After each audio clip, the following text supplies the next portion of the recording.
Hello बच्चों, आज के क्लास में हम लोग लास्ट ईयर के पूछे हुए अच्छे सवाल देखेंगे जो आईआईटी, एआईट्रिपल, एम्स और एआईपीएमटी में पूछा हुआ सवाल है। ये डिफरेंट टॉपिक से अच्छे मिक्स्ड कंसेप्ट के अच्छे क्वेश्चंस हैं। आइए देखते हैं। एक काइनेमेटिक्स का सवाल है बेटा, ये आईआईटी एडवांस 2015 का क्वेश्चन है। आईआईटी 2015 देखो बेटा, एग्जाम में कुछ सवाल ऐसे आते हैं, ये आईआईटी वाले ऐसे कुछ सवाल बना देते हैं जिनका इफेक्ट लॉन्ग टर्म तक रहता है। आप कोई भी बुक उठाओ उसके एक्सरसाइज में, या मॉड्यूल उठाओ अपने कोचिंग के उसके एक्सरसाइज में, या टीचर अपने क्लास में ये सवाल जरूर कराता है। 1.5 पेज का कैलकुलेशन है, लेंथी डिफरेंशिएशन इंटीग्रेशन है। आइए क्वेश्चन देखते हैं। If time t is equal to alpha x plus beta x square, where alpha and beta is a constant, then find acceleration of object, as a function of velocity. अपने से पूछा है कि acceleration as a function of velocity बताओ क्या होगा। मतलब acceleration का formula in terms of velocity. Given क्या है? टाइम और position. Alpha and beta constant है। गिवन क्या है? Time and position. पूछा क्या है? Acceleration as a function of velocity. That's why IIT advance का सवाल है। देखो, पूछा है एक्सेलरेशन और वेलोसिटी, और क्वेश्चन में ना तो एक्सेलरेशन है ना तो वेलोसिटी है। क्या है? Time and position. नीट का बच्चा और बेसिक आईआईटी मेन का बच्चा तो ये कर ही नहीं पाता, सोच ही नहीं पाता कि पोजीशन एंड टाइम से मैं एक्सेलरेशन का फॉर्मूला वेलोसिटी के टर्म्स में कैसे बनाऊं।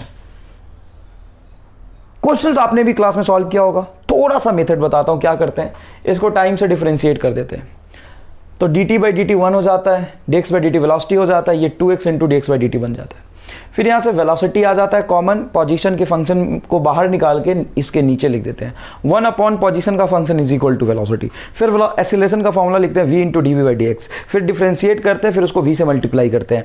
फिर उसके बाद सिंप्लीफाई करते हैं 3-4 लाइन में, तब जाके कुछ आंसर इसमें दिख पाता है। अब मैं आपको सिखाऊंगा इस तरह के सवाल को कैसे सोचे। आपको हो सकता है ऐसा लगेगा, दो तरह का सब मन में आपके सवाल आएगा कि सर ये तो पर्टिकुलर क्वेश्चन में कंसेप्ट बता रहे हो, दूसरा कि सर हम कैसे सोच पाएंगे। तो दोनों बातों का जवाब मैं देता हूं। देखो, काइनेमेटिक्स के किसी एक टॉपिक पे जब आप सवाल करते हो, या किसी भी चैप्टर के किसी एक टॉपिक पे आप सवाल करते हो, क्या 10 सवाल सेम तरीके से होता है क्या? नहीं, 10 सवाल में थोड़ा तो डिफरेंट कंसेप्ट अलग तरीके से अप्लाई करना होता है। नहीं, मेरी बात सुनना, किसी भी चैप्टर के अगर एक टॉपिक पे सवाल करते हो आप, किसी भी चैप्टर के एक टॉपिक पे 10 सवाल करते हो आप, तो 10 सवाल सेम तरीके से होता है क्या? नहीं, सेम कंसेप्ट को अलग अलग तरीके से अप्लाई करना होता है। मैं बस वही सिखा रहा हूं कि मैं भी एक सवाल उठा रहा हूं, मैं भी एक तुम्हें अप्रोच बता रहा हूं। वो अप्रोच सिर्फ इस पर्टिकुलर क्वेश्चन के लिए नहीं है, वो तुम्हें डेवलप करना है अपने अंदर, ताकि अच्छे सवाल में वो अप्रोच अप्लाई करके आप सॉल्व कर सको। ये सिर्फ पर्टिकुलर क्वेश्चन के लिए नहीं बता रहा मैं आपको, 50 क्वेश्चन मैंने करा दिया अभी तक। तो एक जनरलाइज कंसेप्ट है, आपको अपने अंदर ये कॉम्पिटिटिव एटीट्यूड डेवलप करना है। आइए वो कॉम्पिटिटिव एटीट्यूड कैसे डेवलप करते हैं देखते हैं। देखो बेटा, अल्फा एंड बीटा कांस्टेंट है। ये डायमेंशनलेस कांस्टेंट होगा कि डायमेंशनल कांस्टेंट होगा? ऐसा कांस्टेंट होगा जिसका डायमेंशन होगा। तो देखना ढंग से, टाइम बराबर अल्फा एक्स। अब टाइम को अल्फा एक्स के बराबर लिखा है तो ऑब्वियस सी बात है कि इक्वल तभी लिख सकते हैं जब डायमेंशनली करेक्ट हो।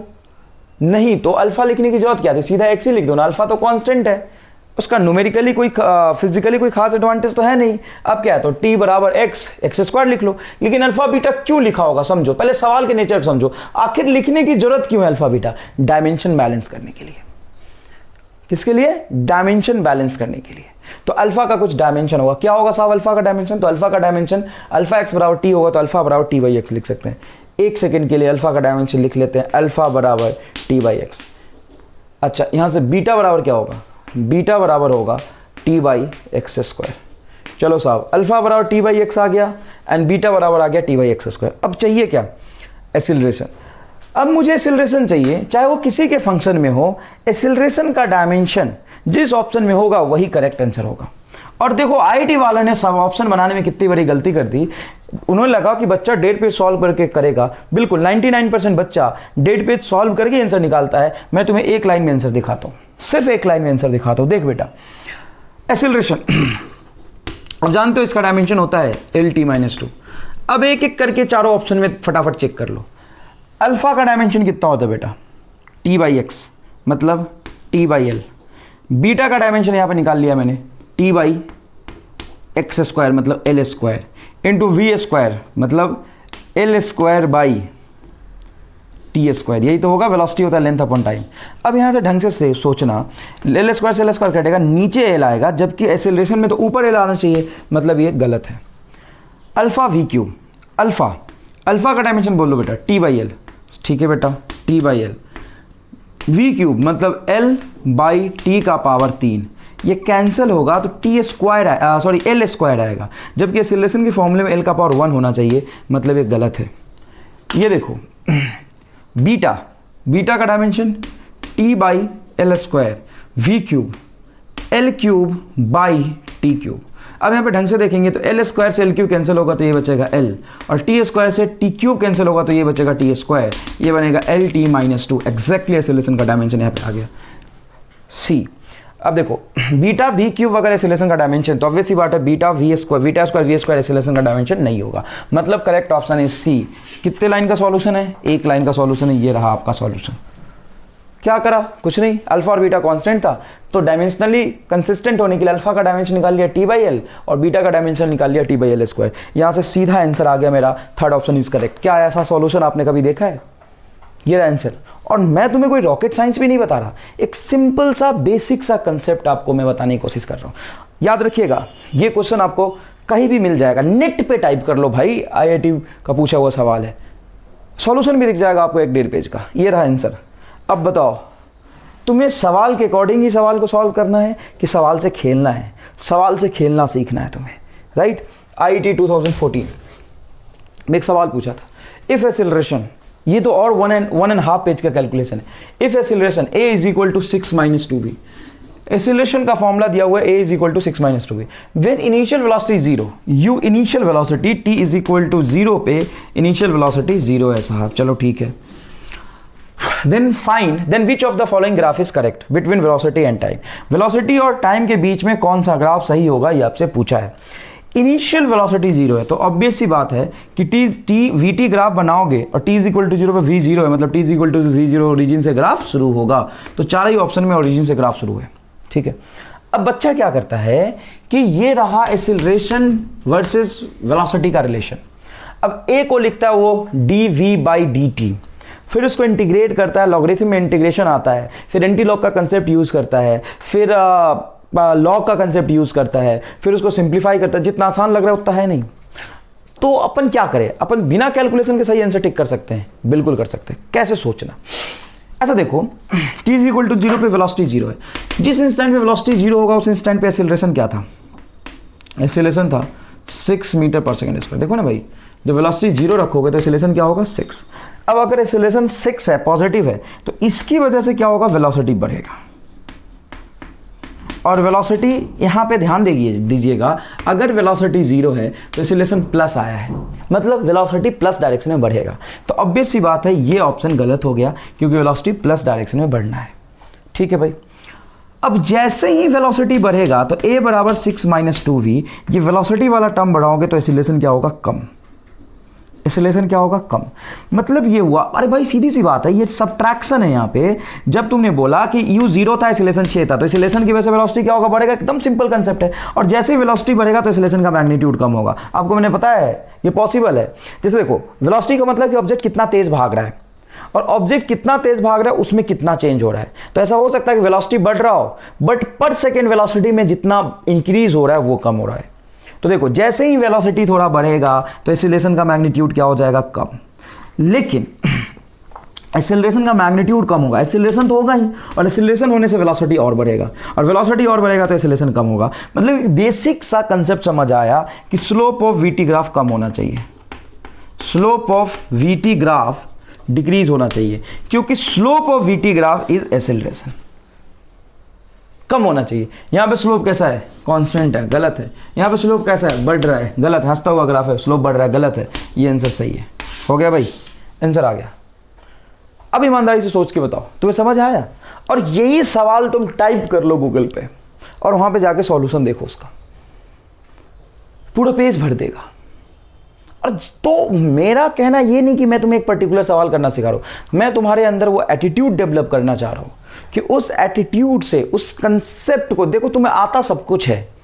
इसका मतलब ये नहीं कि गधे की तरह मेहनत करते रहोगे। अगर तुम्हें आता सब कुछ है तो थोड़ा बुद्धि लगाओगे, क्लियर है बात? आइए देखते हैं।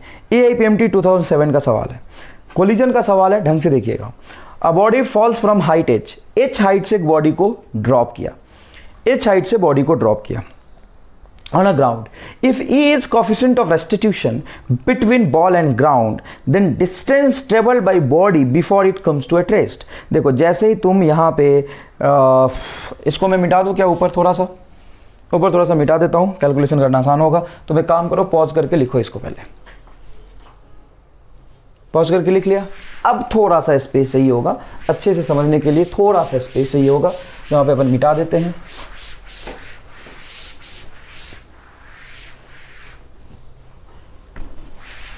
देखो भाई, इसने बोला है कि ग्राउंड से h हाइट ऊपर एक ब्लॉक है जिसको मैंने ड्रॉप किया, कोफिशिएंट ऑफ रेस्टिट्यूशन है e, तो क्या होगा कि वेलोसिटी इसका e टाइम्स कम हो जाएगा। e इज लेस देन 1 होता है ना, तो वेलोसिटी e टाइम्स कम होगा। मतलब ये अगर ये हाफ है तो वेलोसिटी आधा हो जाएगा। जितना भी हो e का वैल्यू में एग्जैक्ट नहीं दिया, e गिवन है तो ऊपर जाएगा। अब ऑब्वियसली इसकी वेलोसिटी e टाइम्स कम हो गया तो कुछ कम हाइट तक जाएगा, फिर वापस आ जाएगा, फिर ऊपर रिबाउंड होके जाएगा, फिर कुछ कम हाइट तक जाएगा, फिर वापस आ जाएगा। इस तरीके से हर बार वेलोसिटी का कुछ फ्रैक्शन ये लूज करता जाएगा और finally n number of collision के बाद रुक जाएगा। ठीक है, तो टोटल डिस्टेंस कितना चला, पहले h चला, फिर इससे थोड़ा कम चलेगा, फिर इससे थोड़ा कम चलेगा, तो टोटल डिस्टेंस ये निकालना है। ठीक है ना, तो कैसे निकालेंगे? तो कैलकुलेशन तो कर ही लोगे, किया भी होगा। अब मैं ही तुम्हें वही अप्रोच सिखा रहा हूं बेटा कि इसको जल्दी कैसे आंसर निकाल सकते हैं बिना कैलकुलेशन के। सोचो, कोएफिशिएंट ऑफ रेस्टिट्यूशन क्या होता है? वो फ्रैक्शन जितना टाइम वेलोसिटी कम हो जाता है उसकी वैल्यू 0 से 1 के बीच में होती है। तो 0 से 1 के बीच में कितना है? e है साहब। e की वैल्यू क्या हो सकता है? कुछ भी हो सकता है। क्या कुछ भी में 0 भी हो सकता है? हाँ। तो सिंपल सा लॉजिक आया अपने दिमाग में, सिंपल सा लॉजिक आया कि अगर e 0 हो मतलब ये परफेक्टली इनइलास्टिक है, यहाँ पे ऑब्जेक्ट जाके चिपक जाएगा, ये रिबाउंड नहीं होगा। देखो e टाइम्स वेलोसिटी कम हो जाता है और 0 टाइम्स वेलोसिटी मतलब e टाइम्स वेलोसिटी उसका हो जाता है, तो 0 इंटू u हो जाएगा। देखो यहाँ पे u से मान लो कोलाइड किया तो अपवर्ड ऊपर जब उठेगा, अगर e की वैल्यू 0 है तो ऊपर उठते समय उसकी वेलोसिटी 0 हो जाएगी, मतलब ऊपर उठेगा ही नहीं। तो टोटल डिस्टेंस कितना चलेगा? तो टोटल डिस्टेंस चलेगा साहब h। ऐसा नहीं कि 0 कर देना, अरे भाई यहाँ से यहाँ तो h चला ही ना, उसके बाद रिबाउंड नहीं होगा। तो अगर e 0 है तो रिबाउंड नहीं होगा, उसका टोटल डिस्टेंस h हो जाएगा। बताओ ये समझ आ रहा है कि नहीं आ रहा? आ रहा है। तो ऑप्शन में रख दो, e को 0 रख दो। देखो जैसे मैंने e को 0 रख दिया तो ये 0 आ रहा है, मतलब ये गलत हो गया। और जब मैं यहाँ e को 0 रखूंगा, देखो h के बराबर आ रहा है, यहाँ भी e को 0 रखूंगा h के बराबर आ रहा है, यहाँ भी e को 0 रखूंगा h के बराबर आ रहा है। अल्टीमेटली तुम्हें ये तो समझ में आया कि ऑप्शन नंबर 3 गलत है। अब सोचना लॉजिक, परफेक्टली इलास्टिक कोलिजन जानते हो बेटा? परफेक्टली इलास्टिक कोलिजन के लिए कोएफिशिएंट ऑफ रेस्टिट्यूशन कितना होता है? 1।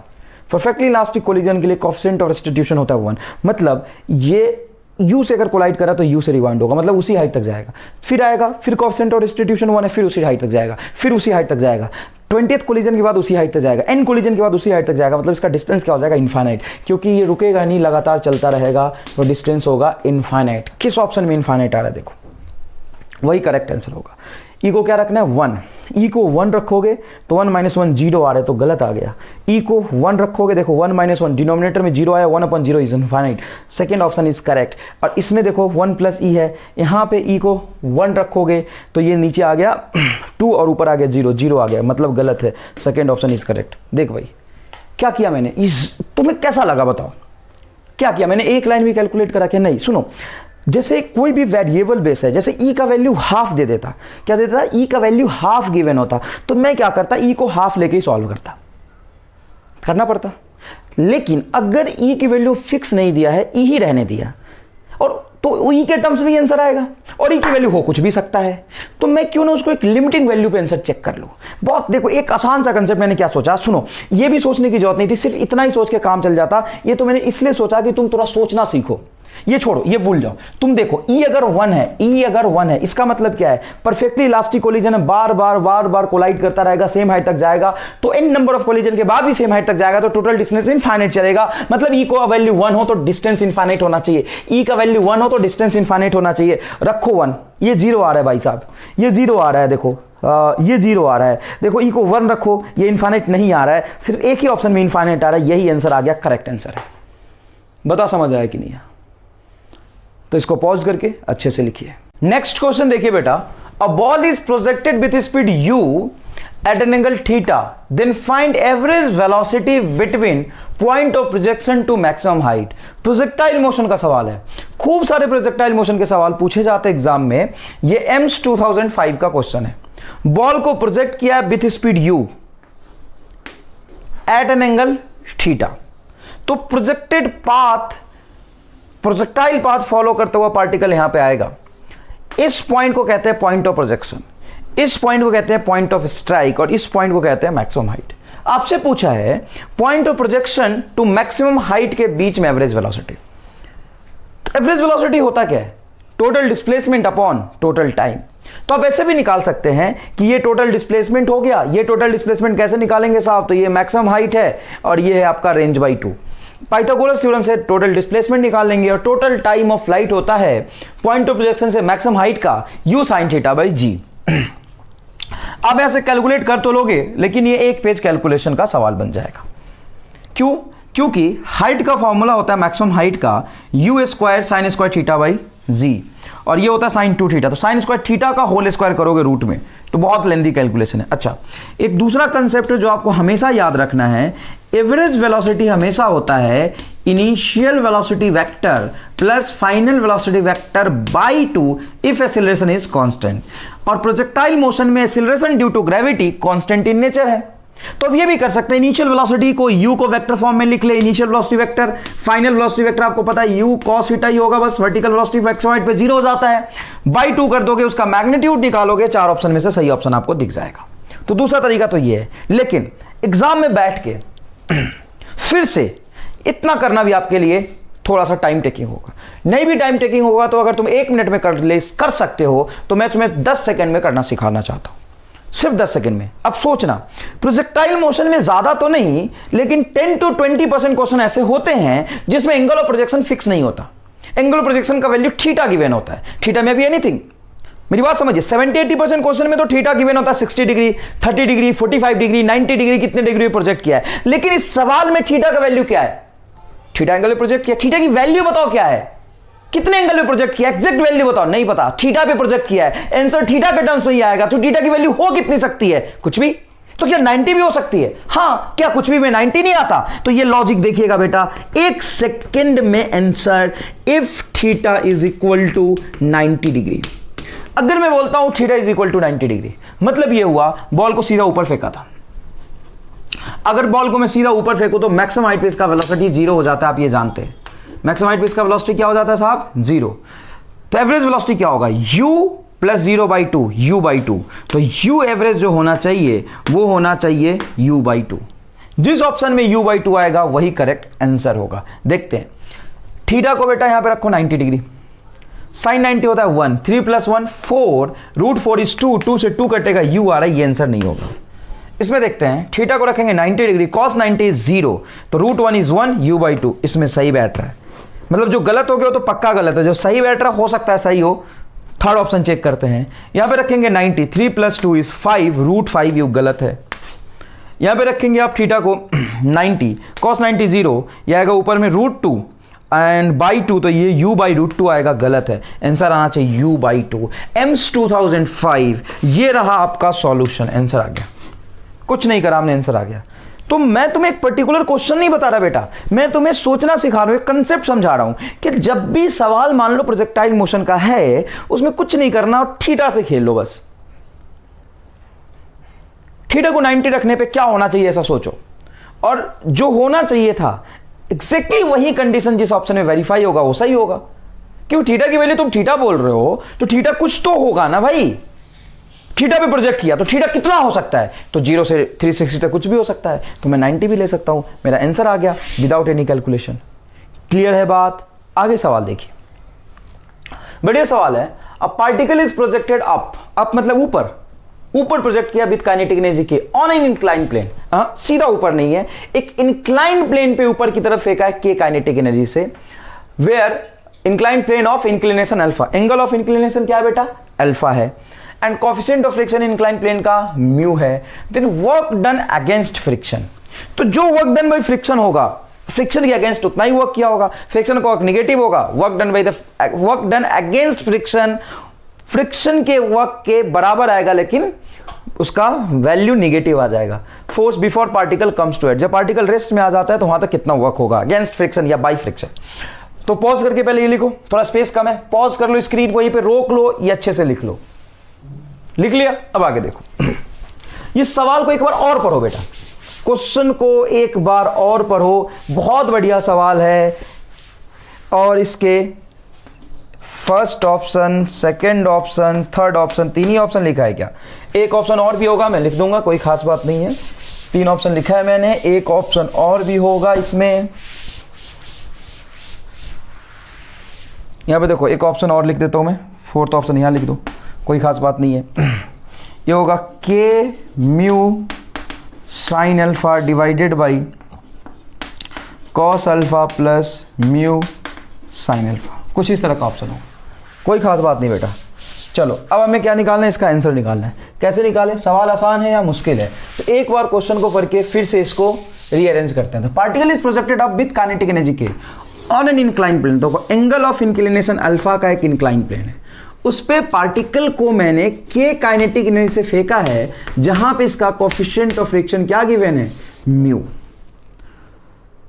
तो वर्क एनर्जी थ्योरम आप जानते होंगे, उसके अकॉर्डिंग अगर आप इक्वेशन लिखते हो तो work done by all the forces, work energy theorem का कंसेप्ट है कि work done by all forces, all force में यहाँ पे ग्रेविटी है और फ्रिक्शन है, is equal to change in kinetic energy. तो फ्रिक्शन के अगेंस्ट एग्जैक्टली कितना वर्क हुआ है, मतलब फ्रिक्शन जितना क्या होगा उसका उल्टा, मतलब वर्क डन बाय फ्रिक्शन निकालेंगे तो काम चल जाएगा। And work done by friction निकालने के लिए change in kinetic energy minus work done by gravity कर दोगे, इसको उधर ले जाओगे, ये आंसर आ जाएगा। बट प्रॉब्लम ये है बेटा कि पार्टिकल कहां तक जाएगा, रुकते रुकते कहां तक पहुंच जाएगा, तो कुछ एक्स हाइट आपको मानना पड़ेगा। क्लियर है? अब एक्स हाइट आपको निकालना पड़ेगा कि कहां तक रुकेगा, फिर उसकी वैल्यू पुट करना पड़ेगा, फिर work change in kinetic energy, work done bye gravitation force, ये सारा काम आपको करना पड़ेगा। लेकिन अगर आपको एक लाइन में आंसर चाहिए तो अपने पास लॉजिक है। क्या लॉजिक है साहब? तो कहीं भी कोई भी सवाल ऐसा हो जिसमें angle of inclination 30 degree given नहीं है, 60 डिग्री गिवन नहीं, अल्फा गिवन है। पहले तो कोएफिशिएंट ऑफ फ्रिक्शन पे बात कर लेते हैं। अगर ऐसा मानो कि म्यू 0 होता तो फ्रिक्शन फोर्स लगता नहीं, तो फ्रिक्शन के अगेंस्ट वर्क क्या हो जाता? 0। देखो ना यहाँ पे म्यू 0 तो फ्रिक्शन फोर्स ही 0, तो फ्रिक्शन के अगेंस्ट कोई वर्क होगा ही नहीं, जो ग्रेविटी का वर्क होगा वही चेंज इन काइनेटिक एनर्जी के बराबर होगा। तो वर्क डन बाय फ्रिक्शन और अगेंस्ट फ्रिक्शन क्या होना चाहिए? 0। किस ऑप्शन में 0 आ रहा है? यहाँ भी म्यू रखोगे 0 आएगा, यहाँ भी म्यू रखोगे 0 आएगा, यहाँ भी म्यू रखोगे 0 आएगा, यहाँ भी म्यू रखोगे 0 आएगा। तो वर्क डन चारों ही ऑप्शन में 0 आ रहा है, कोई बात नहीं, आंसर नहीं आया, लेकिन आपने जो लॉजिक सोचा है वो गलत नहीं है, वो सही है एकदम। आपका जो लॉजिक था वो एकदम सही है। फिर दूसरा लॉजिक क्या सोच सकते हैं? सोचते हैं, देखो बेटा, एंगल ऑफ इंक्लिनेशन अल्फा को अगर मैं 0 मान लूं, मतलब मैं कहना चाहता हूं कि एंगल ऑफ इंक्लिनेशन अल्फा 0 है, मतलब मैंने उसको इंक्लाइन प्लेन पे ऊपर फेंका ही नहीं, मैंने इंक्लाइन प्लेन पे फेंका है, लेकिन उस इंक्लाइन प्लेन का एंगल ऑफ इंक्लिनेशन 0 है, मतलब हॉरिजॉन्टल प्लेन है, उस पे मैंने की काइनेटिक एनर्जी से फेंका है, कोएफिशिएंट ऑफ फ्रिक्शन म्यू है। तो इस क्वेश्चन में वर्क डन बाय ग्रेविटेशन 0 हो जाएगा हॉरिजॉन्टल सरफेस पे, क्योंकि वर्टिकल डिस्प्लेसमेंट 0, ये 0 है। तो जो चेंज इन काइनेटिक एनर्जी आएगा वही आएगा वर्क डन बाय फ्रिक्शन, मतलब अगेंस्ट फ्रिक्शन क्या हो जाएगा? तो वर्क डन बाय फ्रिक्शन यहाँ पे पता है कि ऑब्जेक्ट ऊपर जाएगा तो फ्रिक्शन नीचे लग रहा है, नेगेटिव होगा, तो वर्क डन अगेंस्ट फ्रिक्शन क्या हो जाएगा? पॉजिटिव। तो के आंसर आना चाहिए अगर अल्फा में 0 रखता हूं। इस चीज को महसूस करो, थोड़ा रुको, सोचो समझो, इस चीज को महसूस करो कि के 0 रखने से वर्क डन बाय फ्रिक्शन के म्यू अल्फा 0 रखने से वर्क डन फ्रिक्शन के बराबर आना चाहिए। ऑप्शन देखते हैं, अल्फा को 0 रखते हैं, जैसे बेटा मैं अल्फा को 0 रखूंगा साइन अल्फा 0 हो जाएगा, अल्फा 0 पे साइन अल्फा 0 हो जाएगा, ये पूरा टर्म 0, मतलब ये 0 आ रहा है, वर्क डन गलत हो गया। यहां पे मैं 0 रखता हूं तो ढंग से देखिएगा, cos 0 1, ठीक है, ये 1, साइन 0 क्या हो जाता है? 0, तो ये 1 1, ये तो 0 ही हो गया, के म्यू आएगा, के म्यू नहीं आना चाहिए, म्यू आना चाहिए डायरेक्ट, सॉरी के बराबर आना चाहिए। यहां पे देखते हैं, अल्फा को 0 रखूंगा, पूरा ही 0 आ रहा है, ये भी नहीं होगा। फोर्थ ऑप्शन से थोड़ा उम्मीद है, क्योंकि 3 ऑप्शन का लॉजिक गलत हो गया है।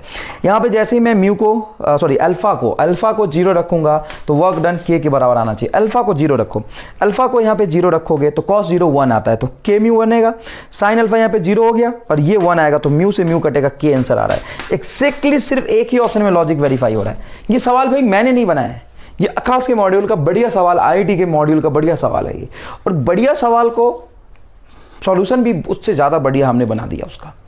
बहुत आसान सा कैलकुलेशन है। क्या ये लॉजिक आपको समझ में आ रहा है? तो किसी भी देखो थीटा वटा पे जितने भी सवाल आते हैं, वही मैं सवाल आपको 2-4 और कराऊंगा कि एंगल ऑफ प्रोजेक्शन थीटा है, तो बताना भाई थीटा कितना है, 30 है 60 है, नहीं बता रहे हो तो मैं थीटा कुछ भी मान के मेरे हिसाब से जो होना चाहिए मैं सही आंसर टिक कर दूंगा और वही होगा। तुम सॉल्व करके निकाल लो बेटा, यही आंसर आएगा। इससे पीछे वाला भी सवाल करा है, सॉल्व करके निकालो, यही आंसर आएगा। क्लियर है क्या बात? स्क्रीन पॉज करके ये सवाल और एक लॉजिक लिखो। चलो आगे देखते हैं। ये काइनेमेटिक्स का सवाल है बेटा। A car accelerate with constant acceleration alpha from rest and constant acceleration से कार चलना शुरू किया, मतलब u0 एंड एक्सीलरेशन अल्फा से कार चलना शुरू किया। After some time retards it beta, मतलब कुछ देर बाद अल्फा से एक्सीलरेट होते होते होते तो कुछ देर बाद उसकी वेलोसिटी मैक्सिमम हो गई होगी, उसके बाद बीटा से रिटार्ड होके फाइनली क्या हो गया, रुक गया, रेस्ट में आ गया। तो इसका मैक्सिमम वेलोसिटी कितना होगा ये पूछा है। तो बेटा कई बार बच्चा सवाल पढ़ के ना मैक्सिमम वेलोसिटी सोचते रह जाता है, ऑप्शन नहीं देखता। अगर ऑप्शन देखो तो अल्फा और बीटा के टर्म्स में आएगा, अल्फा और बीटा दोनों एक्सेलरेशन है, तो मैक्सिमम वेलोसिटी का यूनिट भी वेलोसिटी के जैसा होना चाहिए। तो जिस ऑप्शन में वेलोसिटी आएगा वही आंसर होगा।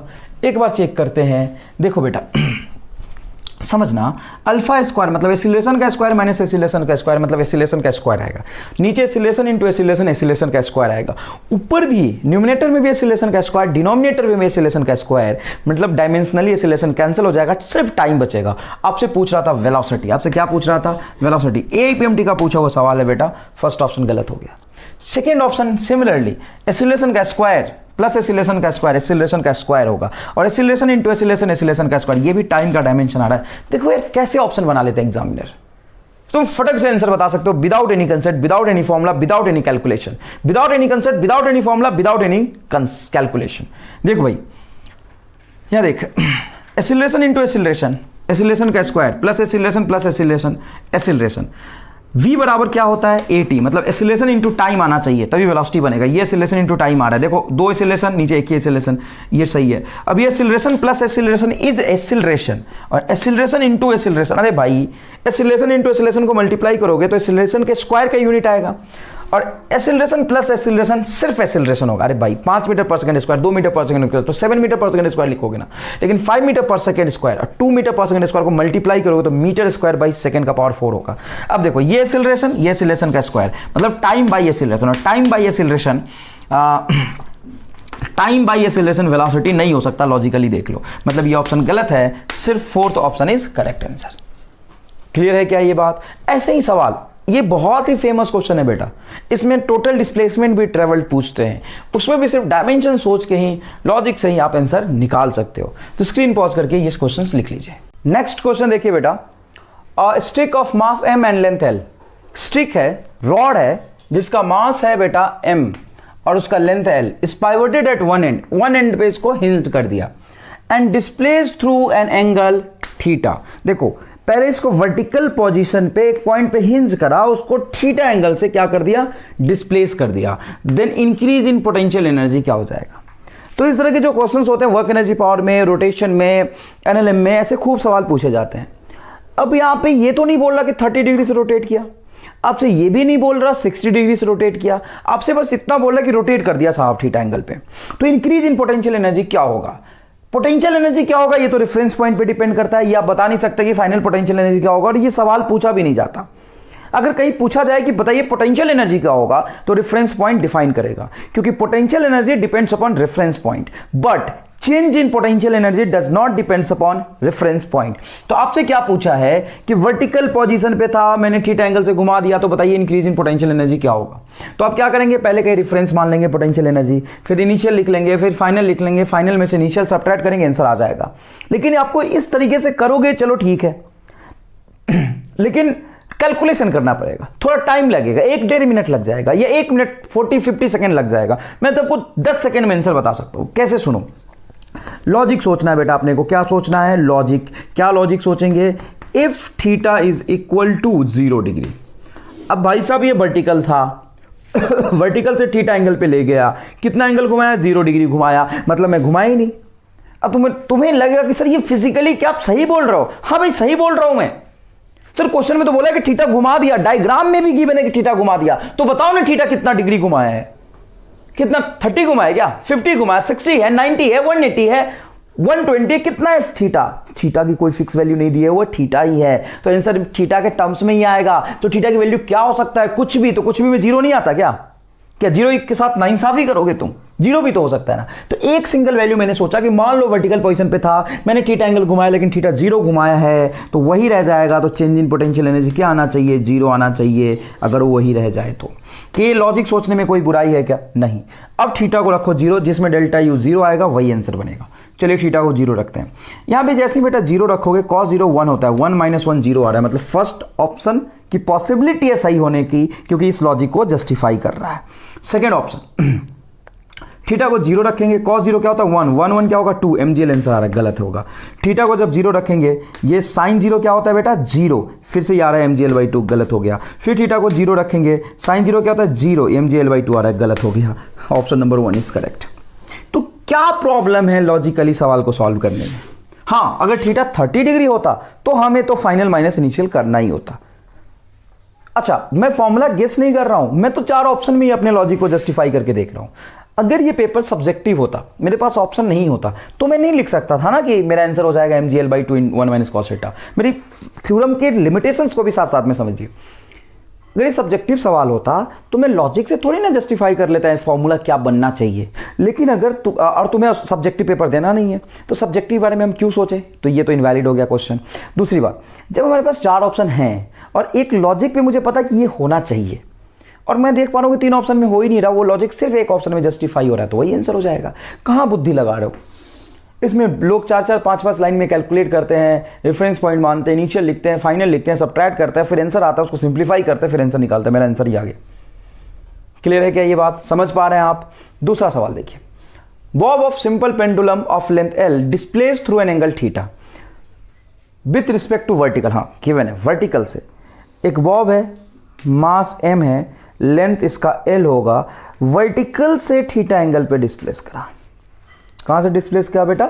वर्टिकल से थीटा एंगल पे, ठीक है, यहां से डिस्प्लेस करा with respect to vertical. If it is released, वहां से इसको रिलीज कर दिया, u 0 दे दिया, तो भाग के यहां पे आएगा। मीन पोजीशन पे जैसे ही क्रॉस करेगा तो उसकी स्पीड पूछा है, then velocity at mean position. Mean position पे एग्जैक्टली वेलोसिटी क्या होगा ये पूछा है। तो आप इस क्वेश्चन को कर सकते हैं कंजर्वेशन ऑफ मैकेनिकल एनर्जी। मैं आपको बता दूं 50-60% क्वेश्चन जो ऐसा बनता है वो थीटा का फिक्स न्यूमेरिकल वैल्यू गिवन नहीं होता। 40-50% क्वेश्चन ऐसा होता है कि डायरेक्टली थीटा पे बेस्ड होता है। तो अगर क्वेश्चन डायरेक्टली थीटा पे बेस्ड है तो आप थीटा का कोई एक क्रिटिकल वैल्यू लेके 4 ऑप्शन में जस्टिफाई करके आंसर आप निकाल सकते हैं। और सबसे आसान थीटा का क्रिटिकल वैल्यू लेना क्या होता है? Theta 0 degree. ये इस पे बेस्ड में कई सवाल आपको करा चुका।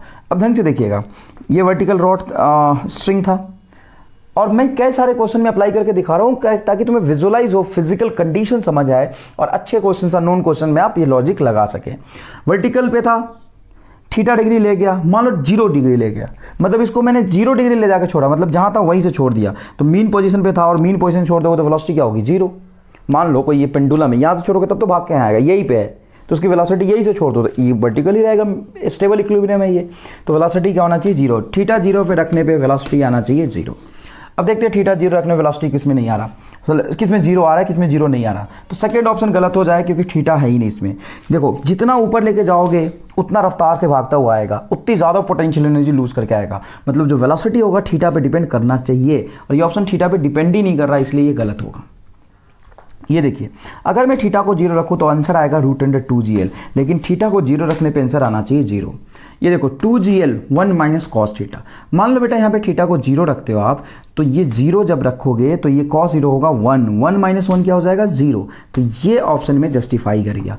यहाँ पे 0 रखोगे तो 1 1 2 √4gl गलत हो गया। अब देख पा रहे हैं डायरेक्टली ये ऑप्शन से मैंने कोई सेक्रीफिकेशन नहीं किया, मैंने ऑप्शन में चेंज नहीं किया है। ऐसा नहीं कि अपने लॉजिक के अकॉर्डिंग मैंने ऑप्शन चेंज कर दिया, ऐसा नहीं है, यही ऑप्शन होते हैं। और हर साल नीट और आईआईटी के पेपर में 3-4 सवाल ऐसे आते हैं। मैंने कोई रेफरेंस पॉइंट नहीं लिया, ना ही मैंने फाइनल इनिशियल पोटेंशियल एनर्जी लिखा, ना ही मैंने conservation of mechanical energy apply किया। मैंने तो आपके लिए सीधा आंसर लिख दिया। कौन सा आंसर है? First is correct answer. Clear है क्या बेटा? समझ आया थोड़ा सा? और आओ एक रोटेशन का सवाल देखते हैं। ये आईआईटी का पूछा हुआ सवाल है रोटेशन का। Rod of mass m and length l।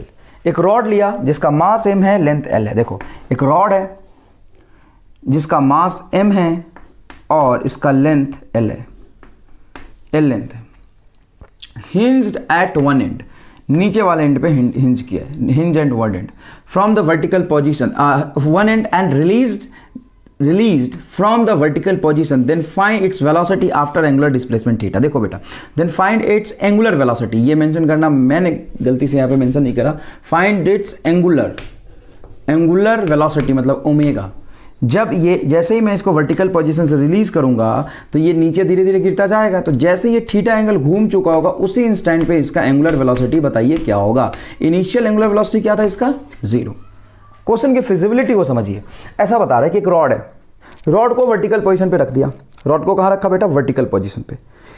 अब उसको नीचे से हिंज कर दिया ग्राउंड पे नीचे से क्या कर दिया? हिंज कर दिया। और जैसे इसको छोड़ूंगा तो ये ऐसे घूमेगा। तो बोल रहा है कि a rod of mass m और लेंथ l को वर्टिकल रख के एक एंड से हिंज कर दिया, और जब इसको रिलीज किया तो जब ये थीटा एंगल घूम जाएगा तो इसका एंगुलर स्पीड क्या होगा। ऐसे सवाल इसमें भी पूछते हैं कि बताओ ऐसे रखा और 90 डिग्री घूम गया तो एंगल बताओ, सॉरी 90 डिग्री एंगल घूम गया डिस्प्लेस करके। अरे भाई छोड़ूंगा तो ऐसे घूमेगा ना, ये नीचे तक जाएगा, यहाँ पे हिंज है। तो जैसे मैंने इसको यहाँ से छोड़ा तो 90 डिग्री घूम गया तो इसका एंगुलर स्पीड बताओ। यहाँ से छोड़ा 180 डिग्री घूम गया तो एंगुलर स्पीड बताओ। तो यहाँ पे बच्चा कंजर्वेशन ऑफ मैकेनिकल एनर्जी से क्वेश्चन सॉल्व करता है। किससे करता है? COME से। COME conservation of mechanical energy.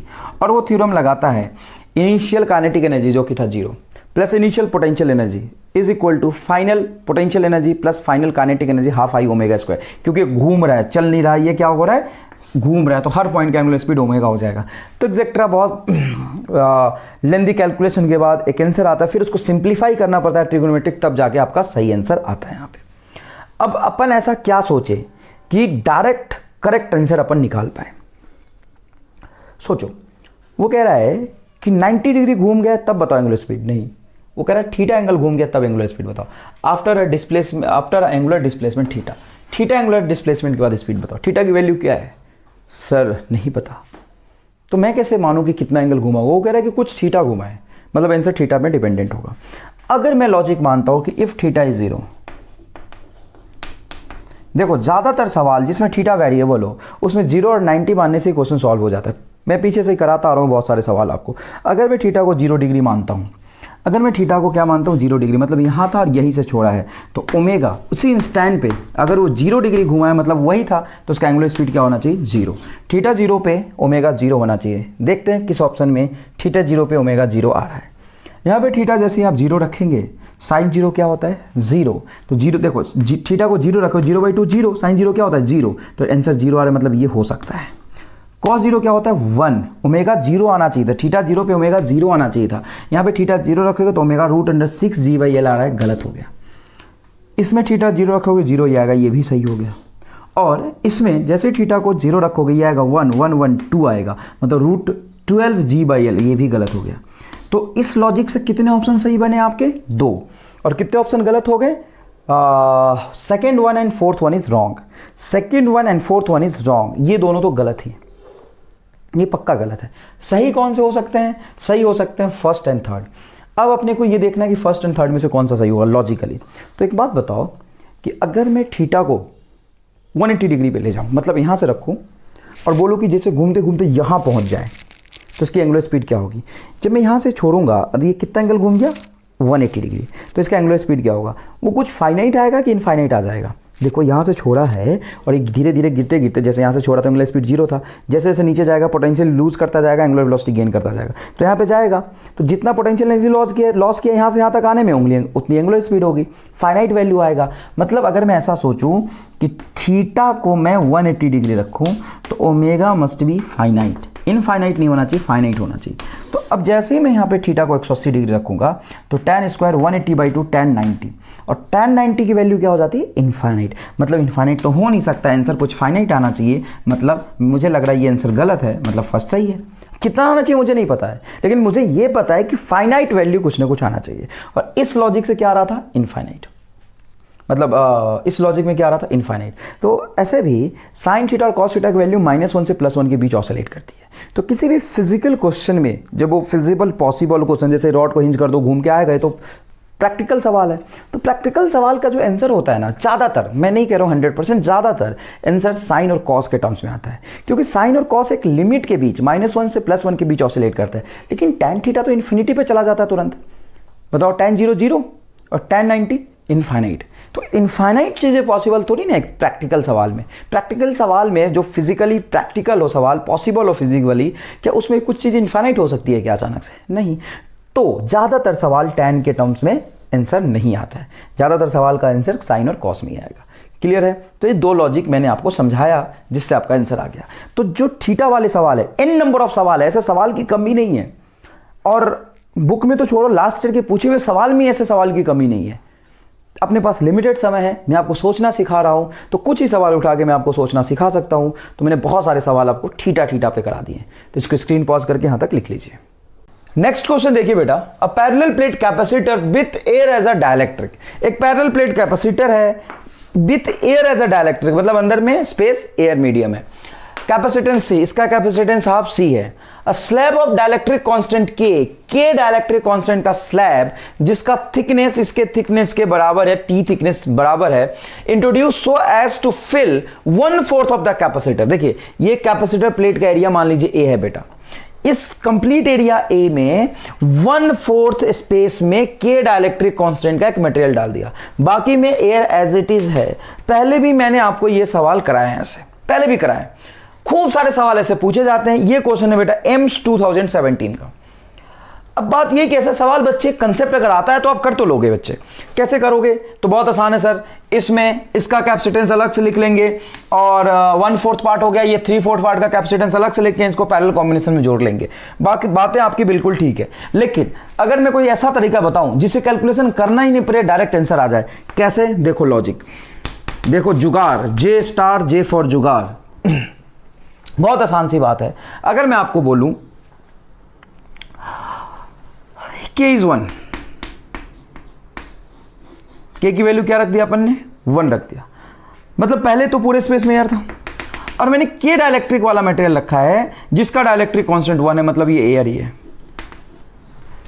अब तुम्हें लगा सर ऐसा कैसे मान सकते हैं, पहले एयर था, अब उसने K डाइलेक्ट्रिक का मटेरियल रखा जिसका डाइलेक्ट्रिक कांस्टेंट K है, तो K की वैल्यू कितनी है ये तो नहीं पता, तो कितनी हो सकती है? कुछ भी हो सकती है, लेकिन डाइलेक्ट्रिक कांस्टेंट K है उसका, उसकी वैल्यू कुछ भी हो सकती है, तो कुछ भी में 1 भी तो हो सकता है बेटा। एयर का डाइलेक्ट्रिक कांस्टेंट कितना होता है? 1। मतलब मैंने डाइलेक्ट्रिक रखा लेकिन असल में कुछ रखा ही नहीं। If K is equal to 1 then C dash नया वाला कैपेसिटेंस C के बराबर होना चाहिए। अब बेटा तुम ये सोचो कि इसका 1/4 पार्ट का अलग से लिखोगे, डाइलेक्ट्रिक कांस्टेंट K के हिसाब से कैपेसिटेंस इसका अलग से लिखोगे, पैरेलल कॉम्बिनेशन में कनेक्ट करोगे, फिर सिंप्लीफाई करोगे, कुछ करना ही नहीं, तुम्हें डायरेक्ट आंसर मिलेगा। अगर K इज इक्वल टू 1 है तो C डैश क्या हो जाएगा? C के बराबर होगा। तो K को 1 रखो, यहां पे जैसे ही K को 1 रखूंगा, 3 + 1 4, नीचे भी 4 कैंसिल होकर C बन रहा है, मतलब ये लॉजिक जस्टिफाई कर रहा है। यहां पे K को 1 रखोगे, 3C/4 नहीं आएगा बेटा। K को 1 रख दिया तो 1/4 स्पेस में रखो या 3/4 स्पेस में रखो, बताओ। K को 1 रखते ही मतलब तुमने एक डाइलेक्ट्रिक रखा जिसका डाइलेक्ट्रिक कांस्टेंट 1 है, मतलब पहले भी 1 था इस स्पेस में, अब भी 1 है, तो कैपेसिटेंस चेंज नहीं होना चाहिए। रखिए K, C/2 आ रहा है, गलत हो गया। रखिए K, ये C/4 आ रहा है, गलत हो गया। एक ही ऑप्शन जस्टिफाई कर रहा है, ये आंसर है एम्स 2017। तो मैं क्या कह रहा हूं कि तुम्हें कंसेप्ट तो आता है, लेकिन इस तरीके से भी सोचोगे तो टाइम मिनिमाइज कर लोगे अपना एग्जाम में। चलो देखो, इसलिए मैं कह रहा था टाइम को कैसे मिनिमाइज करेंगे। ये बेटा एम्स 2001 का सवाल है, एम्स 2001 का सवाल है। सेम ऐसा ही सवाल मैंने उठाया है। अ parallel plate condenser fielded with 2 dielectric K1 and K2, area of each plate is a, मतलब 2 कंडेंसर है जिस ईच प्लेट का एरिया कितना है? A है। ईच प्लेट का एरिया कितना है? A है, इसका भी एरिया A है। A parallel plate condenser filled with 2 dielectric K1 K2, area of each plate is A, इसका भी एरिया A, इसका भी एरिया A, एंड थिकनेस क्या है साहब? T। इसमें K1 फिल्ड कर दिया, इसमें K2 फिल्ड कर दिया, ठीक है बेटा। अब पूछा as shown in a figure then capacitance will be, capacitance क्या होगा? एक बात बताओ, इसमें K1 फिल्ड किया, इसमें K2 फिल्ड किया, दोनों का एरिया A और A है। आप ऐसा सोच सकते हैं, कंफ्यूज हो सकते हैं, क्वेश्चन को अगर ढंग से ना पढ़े तुम्हें लगेगा sir each plate of area A का मतलब ये भी तो हो सकता है इस प्लेट का एरिया ए और इस प्लेट का एरिया है। ऐसा नहीं लिखते।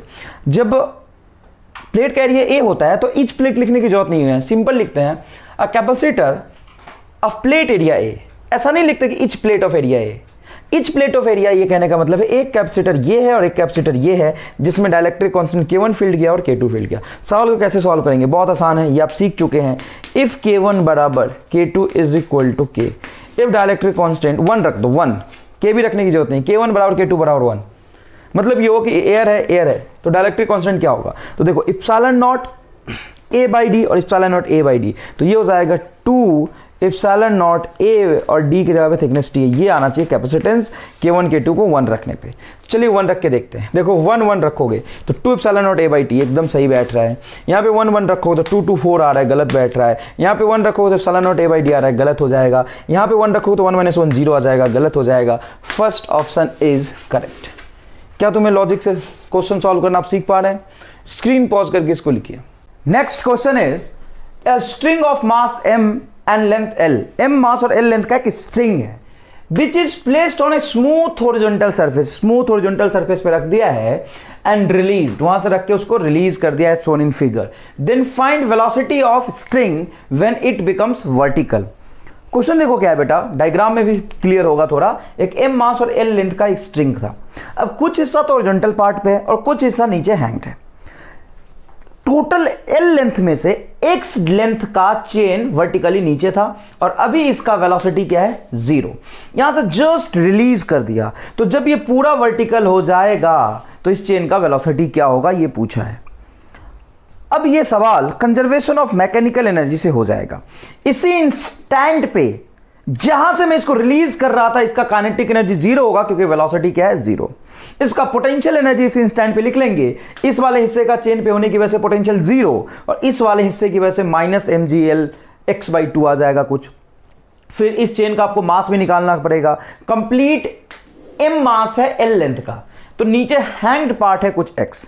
तो आप समझ रहे हो कि कैलकुलेशन थोड़ा सा क्या हो जाएगा? लेंदी हो जाएगा। पहले x मास का x लेंथ के वजह से जो मास होगा वो निकालना पड़ेगा, फिर इनिशियल पोटेंशियल एनर्जी लिखना पड़ेगा, फिर फाइनल पोटेंशियल एनर्जी लिखना पड़ेगा जब वो कंप्लीटली l लेंथ का चेन पूरा ही नीचे आ जाएगा। क्लियर है? ठीक है। कैलकुलेशन मुश्किल होगा, इसको आसान बना सकते हैं क्या? बिल्कुल बना सकते हैं। कैसे? तो लॉजिकली सोचो, इस चेन का इनिशियली कितना पार्ट वर्टिकल नीचे हैंग था? आधा, 1/4, 1/3, कितना? तो ये कह रहा है कि कुछ x डिस्टेंस नीचे हैंग है। अब x कितना होगा? x तो कुछ भी हो सकता है। अगर x कुछ भी हो सकता है, x की वैल्यू गिवन नहीं है, तो आप समझ रहे हैं धीरे धीरे कि मैं मान सकता हूं कि अगर x 0 है, if x is equal to 0, अगर x इज इक्वल टू 0 तो चेन का थोड़ा भी हिस्सा या लेंथ नीचे हैंग नहीं है। x 0 है मतलब नीचे वाला हिस्सा है ही नहीं, तो चेन का पूरा हिस्सा, जब x नीचे हैंग पार्ट 0 है तो पूरा हॉरिजॉन्टल होगा। और उस इंस्टेंट पे जब मैं छोड़ूंगा, उस इंस्टेंट पे इसका पोटेंशियल एनर्जी होगा 0 और काइनेटिक भी होगा 0। क्यों? क्योंकि यार भाई यहां पे रेफरेंस पॉइंट पोटेंशियल 0 मान लूंगा ना यार, बराबर पोटेंशियल एनर्जी। जब ये पूरा का पूरा नीचे हैंग हो जाएगा तो टोटल मास m और इसका सेंटर ऑफ मास के हिसाब से पोटेंशियल एनर्जी लिखेंगे, ये हो जाएगा माइनस क्यू क्योंकि ये रेफरेंस पॉइंट से नीचे है, प्लस हाफ mv²। यहां से m से m कैंसिल हो जाएगा, माइनस वाला 2 से 2 भी कैंसिल हो जाएगा, माइनस वाला टर्म इधर आएगा, तो ये हो जाएगा बेटा gl is equal to v², मतलब v is equal to √gl। ये वेलोसिटी होना चाहिए। मैंने क्या किया वो समझो। पहले x डिस्टेंस नीचे था, तो मैं इस हिस्से का पहले मास निकालता, फिर इसका पोटेंशियल एनर्जी लिखता, फिर CO में लगाता। तो मैंने क्या किया कि वो बोल रहा था x लेंथ नीचे है, तो मैंने एज्यूम किया कि f x is equal to 0। अगर x इज इक्वल टू 0 है मतलब पूरा का पूरा चेन हॉरिजॉन्टल है, वर्टिकल था ही नहीं कुछ हिस्सा। जब वर्टिकल कुछ हिस्सा था ही नहीं तो इनिशियली पूरा का पूरा चेन हॉरिजॉन्टल सरफेस पे था, तो यहीं पे पोटेंशियल एनर्जी का रेफरेंस 0 मान लिया, तो यहां पे पोटेंशियल एनर्जी 0। मैं तुम्हें क्या कह रहा हूं कि सवाल से खेलना सीखो। अगर मैं x लेके सॉल्व करता तो मुझे 1-1.5 मिनट लगता, और अगर मैं x को 0 पुट करके सिंपल एक लाइन का कैलकुलेशन कर लूं 20 सेकंड में आंसर आ जाएगा। अब मैं x को 0 रख के, जिसमें gl आएगा वही आंसर होगा, x को फटाफट 0 रख के देखते हैं। बेटा यहां पे जब तुम x को 0 रखोगे तो ये हो जाएगा तुम्हारा, यहां पे जैसे ही 0 रखोगे तो 1 + 0 1 बचेगा, √gl, मतलब ये सही आंसर आ रहा है। क्लियर? कोई बात नहीं। यहां पे x को 0 रखोगे ये भी सही आंसर आ रहा है, यहां पे x 0 रखोगे ये 0 हो जाएगा, मतलब ये गलत आंसर आ रहा है। अब ये 2 ऑप्शन बने, बिल्कुल सही बात है। अब आपको दूसरा लॉजिक भी सोचना पड़ेगा, कोई खास बात नहीं है। ये बोला जब चेन वर्टिकल हो जाएगा, चेन को यहां से रिलीज किया था, जब चेन वर्टिकल हो जाएगा उसी इंस्टेंट पे वेलोसिटी पूछा था। दूसरा लॉजिक ये यूज कर सकते हो, देखना बेटा ढंग से। If x is equal to l, मतलब चेन को मैंने उसी इंस्टेंट पे छोड़ा था जब वो वर्टिकल था, और उसी इंस्टेंट पे आपको वेलोसिटी बताना है। तो जिस इंस्टेंट पे तुम रिलीज कर रहे थे उस इंस्टेंट पे वेलोसिटी क्या था? 0। और वो जब तुमने x को l बराबर मान लिया तो वर्टिकल से रिलीज किया था, तो वर्टिकल से वेलोसिटी क्या हो जाएगा, जीरो। मतलब जब x बराबर l है तो वेलोसिटी क्या होना चाहिए, जीरो। तो x को l रखने में वेलोसिटी जीरो आना चाहिए। इसमें x को l रखोगे तो l square by l square 1 हो जाएगा, 1 2 हो जाएगा, तो रूट 2 GL आ रहा है, मतलब ये गलत होगा। यहाँ पे जैसे ही x को l रखोगे तो l square by l square 1 - 1 होगा, जीरो, मतलब ये है आपका करेक्ट आंसर। ये मैं तुम्हें इस सवाल का आंसर निकालना ही नहीं सिखा रहा, बस मैं तुम्हें ये भी सिखा रहा हूं कि क्वेश्चन देखो, क्वेश्चन को मान लो तुम सीओमी से सॉल्व कर ले तो आंसर आ जाता, सब कुछ ठीक है, लेकिन और इसको फिजिकली महसूस करोगे ना तो कंसेप्ट अच्छा बिल्डअप होगा आपका। समझने की कोशिश करो बेटा। ये बोल रहा था कि कंप्लीट चेन का कुछ हिस्सा टेबल पे है, हॉरिजॉन्टल टेबल पे, और एक्स हिस्सा नीचे हैंग्ड है। अब एक्स कितना हो सकता है, चेन का आधा लेंथ है, चेन का 1/4 लेंथ है, चेन का 1/3 लेंथ है, पता ही नहीं। तो एक हिस्सा जो नीचे हैंग्ड है दैट मे बी एनीथिंग, मतलब दैट मे बी जीरो। अगर मैंने इसको जीरो ले लिया तो पूरा का पूरा चेन ऊपर था। और दूसरी बात एक और समझिएगा, ये भी लॉजिक इंपॉर्टेंट है। चेन जब वर्टिकल हो जाएगा उस इंस्टेंट पे वेलोसिटी बताना है। अभी वर्टिकल नहीं है पूरा, क्योंकि कुछ हॉरिजॉन्टल टेबल पे है, कुछ वर्टिकल है। अगर मैं x बराबर l मान लूँ तो पूरा का पूरा x बराबर l, पूरा का पूरा चेन वर्टिकल है। और जब वर्टिकल होगा तभी वेलोसिटी बताना है। जब x बराबर l है इस इंस्टेंट में छोड़ रहा हूँ, मतलब जब वर्टिकल था तभी छोड़ा, उस इंस्टेंट वेलोसिटी जीरो होना चाहिए। तो x को l रखने में वेलोसिटी जीरो आना चाहिए। x को l रखने में वेलोसिटी जीरो सिर्फ 2 ऑप्शन में आएगा, फर्स्ट एंड थर्ड ऑप्शन में नहीं आएगा। तो सेकेंड ऑप्शन इज करेक्ट। समझ आ रहा है बेटा? महसूस करो, चीज़ें धीरे धीरे ठीक सीख जाओगे आप। पॉज करके पहले लिख लो। एक क्वेश्चन है एनटीए जो अब पेपर मॉक पेपर बना रहा है आपका, उसका एक सवाल है, बहुत मुश्किल सवाल है। 100% बच्चे इस सवाल को नहीं कर पाते हैं, वो टीचर से पूछते हैं। क्वेश्चन क्या समझिए, a chain of length l that is equal to pi r/2। एक पाई r/2 का क्या मतलब है, कोई बात नहीं, आगे देखते हैं। पाई r/2 मतलब ये सर्कल के सरकमफ्रेंस का 1/4 पार्ट है, मतलब चेन है जिसका लेंथ पाई r/2 से कम है। Placed on a smooth surface whose some part on a horizontal surface and some part on a circular arc of radius r. Initially, whole part of the chain lies in the circular part. बेटा screen pause करके पहले इसको लिख लेना, screen pause करके पहले लिख लो। मैं कह रहा हूं आप स्क्रीन पॉज करके पहले लिख लो, कंप्लीट लिख लो। उसके बाद अब देखो, इसको थोड़ा सा मिटा लेते हैं अपन।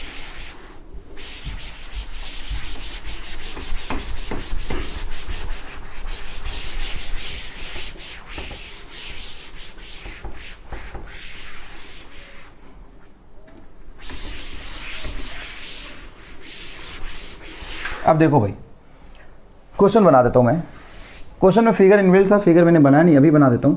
ये हॉरिजॉन्टल पार्ट है और ये सर्कुलर पार्ट है, इसका रेडियस r है। चेन है जिसका लेंथ पाई r/2 से कम है। Placed on a smooth surface, ये स्मूथ है, रफ नहीं है। म्यू इज इक्वल टू क्या है साहब, zero. Some part on a circular arc and some part of the arc. Initially, whole part of chain lies in the circular part. मतलब chain का पूरा हिस्सा इस सर्कुलर आर्क के लेंथ पे है, सर्कुलर आर्क के लेंथ पे है, ठीक है। Part with one and at the top most point, one and इसका कहां पे है, टॉप मोस्ट पॉइंट पे, और दूसरा एंड नीचे हैंग्ड है। If mass of the chain is m, chain का मास है m, then work required to pull very slowly the whole chain on a horizontal part. ये कह रहा है कि वेरी स्लोली, धीरे धीरे इस चेन को खींच खींच के हॉरिजॉन्टल सरफेस पे रख देने में कितना वर्क करना पड़ेगा। इनिशियली ये हिस्सा था, कंप्लीट चेन एक सर्कुलर आर्क पे था जिसका लेंथ पाई r/2 से कम है, जिसका लेंथ है l, लेकिन ये पाई r/2 से कम है। मतलब एक पार्ट तो यहां होगा, बोल दिया कि एक पॉइंट टॉप मोस्ट पॉइंट पे, बाकी नीचे हैंग्ड है, ठीक है। इसको धीरे धीरे उठा के हॉरिजॉन्टल टेबल पे पूरा रख देना है। तो बताओ इसमें वर्क कितना होगा, कैसे करेंगे सवाल को। सुनना बेटा, जब आप ऑप्शन देखेंगे तो ऑप्शन में साफ साफ देखिए कि आपको बोला है कि चेन का लेंथ है स्मॉल l और सर्कुलर आर्क का रेडियस है r। इसको यहां से वहां तक उठा के रखने में कहीं ना कहीं इसका सेंटर ऑफ मास होगा, और उस सेंटर ऑफ मास के वजह से इसके पास पोटेंशियल एनर्जी होगा।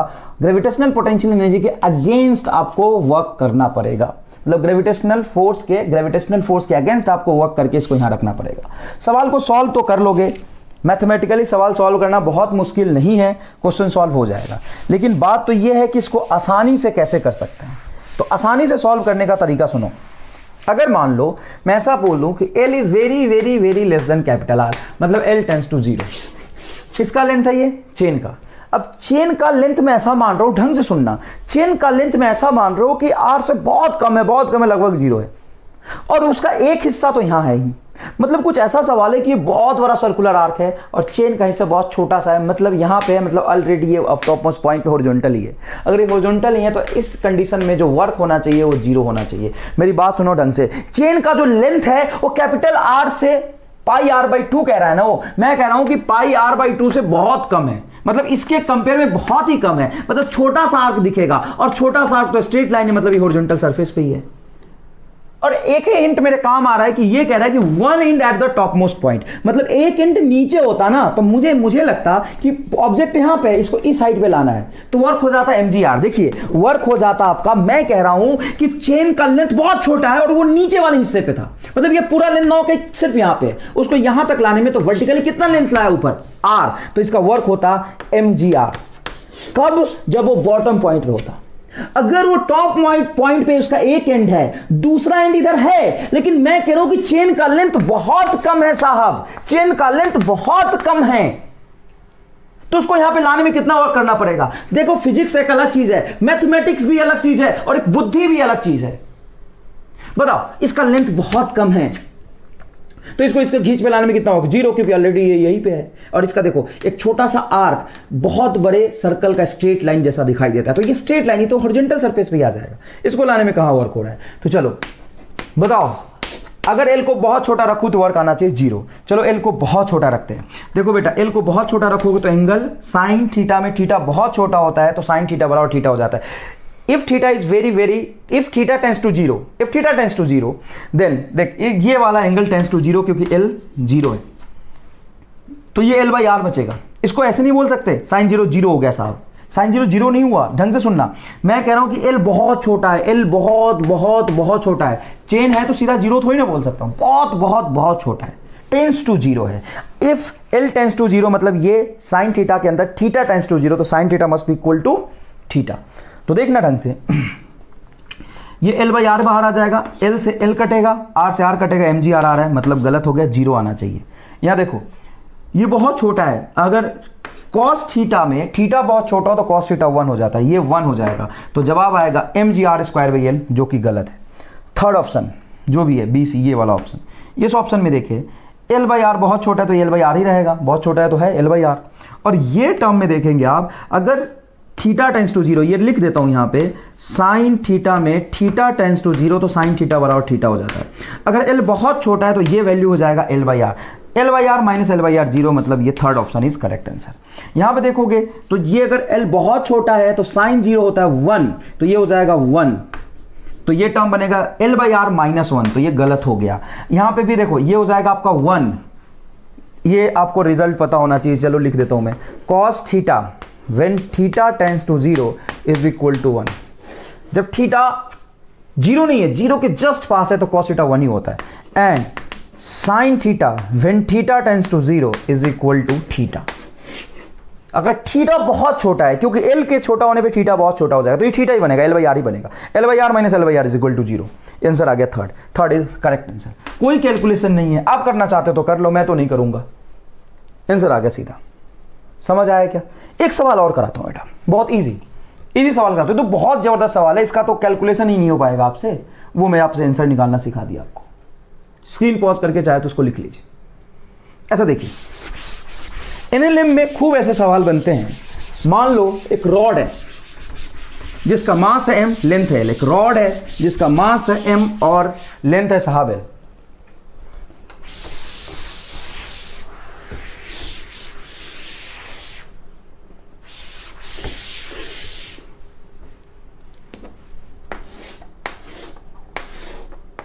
रॉड है, मास है और लेंथ है,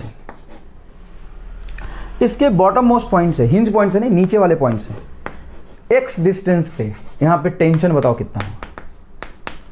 रॉड यहां पे हिंज्ड है, रॉड का मास है टोटल m, रॉड का लेंथ है यहाँ से यहाँ तक L, नीचे से बॉटम पॉइंट से x डिस्टेंस ऊपर, किसी भी x डिस्टेंस पे टेंशन बताइए कितना होगा।